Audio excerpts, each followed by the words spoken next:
La Primera Guerra Mundial, antes conocida como la Gran Guerra, fue una confrontación bélica ocurrida principalmente en Europa entre los años 1914 y 1918. Más de 9 millones de combatientes y 7 millones de civiles perdieron la vida, una cifra extraordinariamente elevada comparado con guerras anteriores. Estas cifras son tan elevadas, entre otras cosas, por los avances tecnológicos e industriales de los beligerantes. En la Gran Guerra se vieron involucradas todas las grandes potencias industriales y militares de la época. Antecedentes. De la noche a la mañana, Alemania, que había llegado tarde al reparto colonial, se incorpora al club de las grandes naciones. Su gran ejército había infligido una humillante derrota a la Francia de Napoleón III, y el rey de Prusia, Guillermo I, se había proclamado emperador, Kaiser, de todos los alemanes. Francia pierde las regiones de Alsacia y Lorena.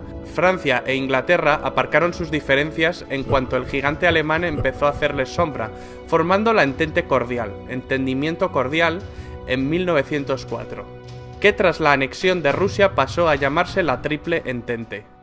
¿Qué bandos se enfrentaron?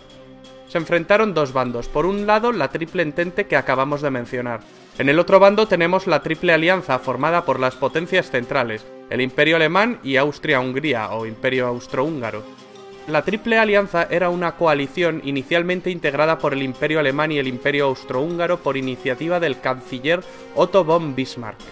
Estos países acordaron apoyarse en caso de ser atacados por Francia o por Rusia.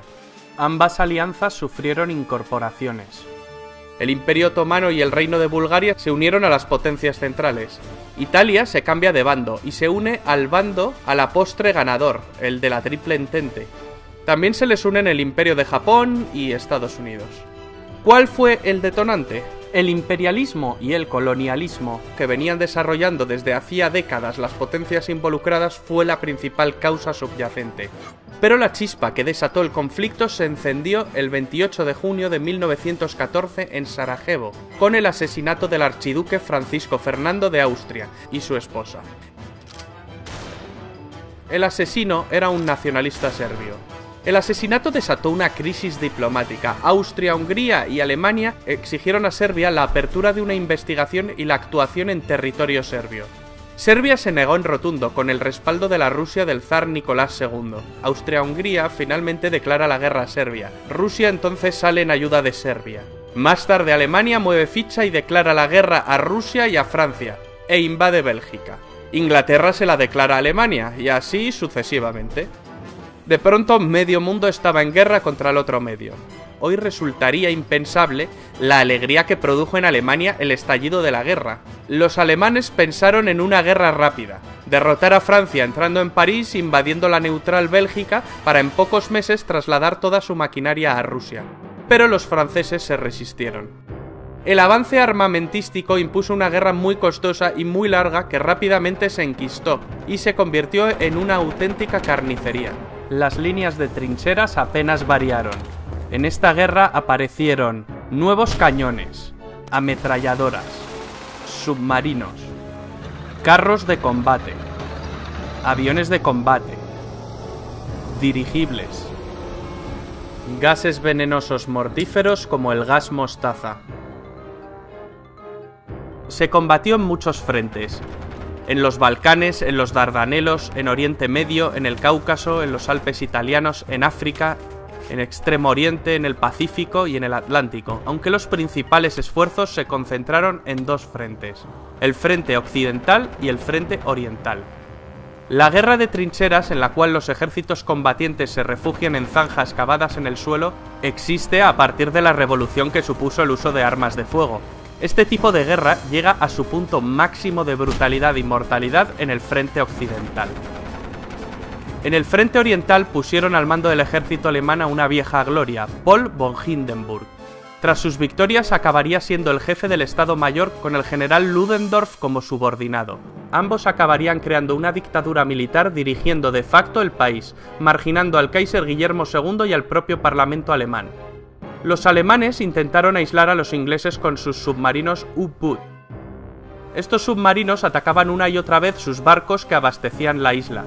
En 1915 los alemanes hunden el RMS Lusitania, un gran transatlántico, orgullo del poderío británico. En el hundimiento mueren 128 estadounidenses. Este hecho provocó que en 1917 los Estados Unidos le declararan la guerra a los imperios centrales. Y esto terminó de desestabilizar la balanza. También ese año en Rusia, las hambrunas y las bajas de la guerra desencadenaron el estallido de la Revolución Rusa, la cual obligó a abdicar al zar Nicolás II. Los bolcheviques tomaron el control total y finalmente firmaron el armisticio con los imperios centrales y más tarde la paz. Los alemanes aprovecharon esta victoria para enviar casi todo su ejército oriental al frente occidental e intentar obtener una victoria rápida antes de la llegada masiva de los estadounidenses. Era su baza definitiva. Pero mal alimentadas y cansadas, las tropas alemanas no pudieron resistir la contraofensiva de Foch y fallan frente al objetivo final, París, quedando a 120 kilómetros de la capital gala. El general Foch comanda sus tropas francesas y estadounidenses hacia la victoria, en la segunda batalla del Marne. Los primeros tanques británicos entraron en combate y la superioridad aérea aliada fue evidente. Los italianos también derrotaron a los austrohúngaros. Ludendorff y Hindenburg son partidarios de la capitulación inmediata, pues creen que el frente se derrumbará en cualquier momento. Tropas estadounidenses de repuesto no paran de desembarcar e incluso Italia se prepara para enviar un contingente a Francia. Alemania y las potencias centrales sobre el papel habían perdido la guerra. El presidente norteamericano Wilson proclama que Estados Unidos solo negociará con un gobierno alemán democrático. Tras una revolución obrera en Berlín, el Kaiser huye a Holanda. Es el fin de los Kaisers alemanes. Tras el Tratado de Versalles, Alemania sufrirá humillantes sanciones que avivaron el odio alemán hacia los vencedores. Los franceses fueron los más vehementes en cuanto a las represalias contra Alemania. El tratado acabaría propiciando el ascenso de Hitler y, por tanto, la Segunda Guerra Mundial.